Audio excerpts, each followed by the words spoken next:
Hey, in this video, I will be showing you how to check your animal's stats mid-game / in-game in Deep.io. This will be a guide on how to do that. Okay, so here's how to do it. So, you see this little icon down in the bottom left? That shows your animal and also shows you how much XP you have left to get to the next animal. So if I press I, then this will show me my ability written down below. It says, your armor makes you immune to poison, which is the ability for the turtle. And it also shows me, it opens up this menu in the bottom left. It will show me, if I zoom in, I can make this larger. It shows me that I have 700 health, 700 hit points, 120 damage per hit. I have 100% speed, and I have 50% armor, which makes me take less damage per hit. So this is interesting. I will evolve to the next animal. I will click here, number 2.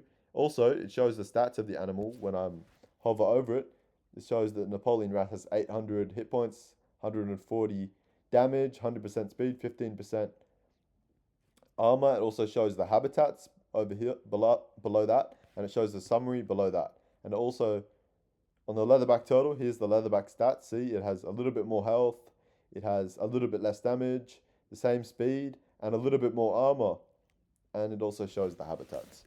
So I think I'll be the Napoleon Ras because I can, and that's really it. That's how you can check your stats in Deep.io. Different stats make different animals stronger than others and make them win certain fights against other animals and change interactions a lot. So it's important to know your stats. Anyways, thanks for watching, guys. I hope this video was helpful. If it was, please like and subscribe. See you in the next video.